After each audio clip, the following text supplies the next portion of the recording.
बिस्मिल्लाहिर्रहमानिर्रहीम। F A part 2 के civics के पहले 2 लेक्चर्स ऑलरेडी हम अपलोड कर चुके हैं, जिसमें पहला चैप्टर जो पहला आपको लेक्चर अपलोड किया गया था उसमें हमने सिलेबस डिस्कस किया था, और दूसरे लेक्चर में हमने इस बुक में मौजूद जो 6 चैप्टर्स हैं उसके हवाले से थोड़ी सी डिस्कशन की थी। आज स्विक्स का बाकायदा पहला लेक्चर जो कि बाब नंबर 1 तहरीक पाकिस्तान है उस हवाले से हम डिस्कस करेंगे। टेक्स्ट की रीडिंग करना बड़ा ज़रूरी होता है, क्योंकि टेक्स्ट की रीडिंग में से आपको एमसीक्यूज़ भी पूछे जाते हैं और शॉर्ट क्वेश्चन भी पूछे जाएंगे। ये ज़रूरी नहीं है जो कि बुक के पीछे चैप्टर्स की ऑब्जेक्टिव दी गई है तमाम ऑब्जेक्टिव वहीं से आएगी, ये शॉर्ट क्वेश्चन वहाँ से आएंगे। आपको बुक में से जो टेक्स्ट दिया गया उसको भी रीड करके तैयार करना पड़ेगा।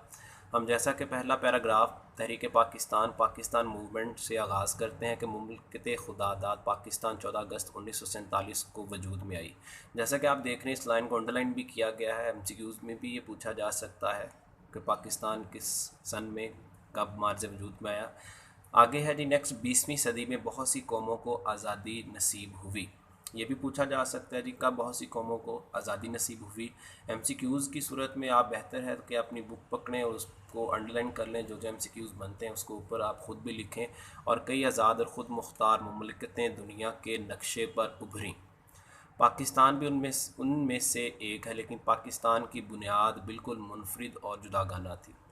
पेशतर ममालिक नस्ल, ज़ुबान और इलाके की बुनियाद पर तख्लीक हुए। पाकिस्तान वाहिद मुल्क है जो कि एक मजबूत नज़रिया के सबब वजूद में आया। पाकिस्तान के क़याम के वाज़ेह शऊर और पाकिस्तान के इस्तेहकाम के पुख्ता अज़म के लिए इस नज़रिया का फ़हम ज़रूरी है। अंग्रेज़ी में नज़रिया के लिए आइडियोलॉजी का लफ्ज़ इस्तेमाल किया है। यहाँ पे भी एमसीक्यूज़ आपके सामने है कि अंग्रेज़ी में नज़रिया के लिए कौन सा लफ्ज़ इस्तेमाल किया गया है। वो मुख्तलिफ ऑप्शन दे सकता है, तो जैसा कि आपने यहाँ पे रीड कर लिया है कि नज़रिए के लिए आइडियोलॉजी का लफ्ज़ इस्तेमाल किया गया है। आगे कुछ डेफिनेशंस आ रही हैं डॉक्टर जॉर्ज ब्रास की।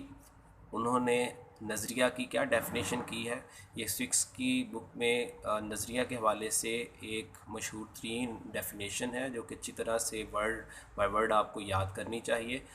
तो डॉक्टर जॉर्ज ब्रास के मुताबिक आम ज़िंदगी का ज़ाब्ता या कोई प्रोग्राम जिसकी बुनियाद फ़िक्र फ़लसफ़ा पर इस्तिवार हो आइडियोलॉजी कहलाती है। यानी आप अपनी किसी मंजिल को हासिल करने के लिए जो मनसूबाबंदी करते हैं, जो प्लान तैयार करते हैं, उसको वो नज़रिया गुरदानता है। और इसके अलावा वर्ल्ड इंसाइक्लोपीडिया की तारीफ़ की रूह से, वर्ल्ड इंसाइक्लोपीडिया ये कोई बंदा नहीं, ये किताब है। इस किताब के मुताबिक नज़रिया की डेफिनेशन ये है कि नज़रिया सियासी और तमदनी असूलों का मजमूआ है जिस पर किसी कौम या तहज़ीब की बुनियादें इस्तिवार होती हैं। ये किसी कौम या सकाफ़त के फ़ितरी नशनुमा के अमल में मदगम भी हो सकती है, यानी मिल सकती है, उसको मिलाया जा सकता है। तो ये डेफिनेशंस हैं, अच्छी तरह से इनको याद कीजिए, इनको पढ़िए भी। नीचे भी कुछ मज़ीद डेफिनेशन मौजूद है। नज़रिया से मुराद ऐसा ज़ाब्ता या प्रोग्राम है जिसकी बुनियाद फ़लसफ़ा और फ़िक्र पर रखी गई हो और इंसानी ज़िंदगी के मुख्तलिफ़ पहलुओं मसलन सियासी, मुआशरती और तहज़ीबी मसाइल के हल के लिए कोई मंसूबा बनाया गया हो। अब पेपर में मुख्तलिफ़ तरह से शॉर्ट क्वेश्चन पूछे जाते हैं। डॉक्टर जॉर्ज ब्रास ने नज़रिया की क्या तारीफ़ की, इस तरह भी पूछा जा सकता है। तो इस सूरत में आपको डॉक्टर जॉर्ज ब्रास की ही बयान की डेफिनेशन लिखना पड़ेगी। और ये भी पूछा जा सकता है कि वर्ल्ड इंसाइक्लोपीडिया की नज़रिया की जो तारीफ़ है वो बयान करें, तो इस तरह। और बाज़ औक़ात ये भी पूछा जाता है शॉर्ट क्वेश्चन के नज़रिया से क्या मुराद है। अगर नज़रिया से क्या मुराद है तो वो आपकी मर्ज़ी, आप इनमें से किसी भी एक डेफिनेशन को ख़ुद लिख सकते हैं। जो लास्ट में हमने रीड किया है, नज़रिया से मुराद ऐसा ज़ाब्ता या प्रोग्राम है, तो नज़रिया से क्या मुराद है, लास्ट वाली डेफिनेशन भी आप यहाँ से पिक कर सकते हैं। तो आज के लिए चैप्टर नंबर 1 तहरीक पाकिस्तान का जो लेक्चर आपको अपलोड किया गया, इतना ही अपना लेक्चर प्रिपेयर करें और इनके शॉर्ट क्वेश्चंस और एमसीक्यूज़ को प्रिपेयर करें। शुक्रिया।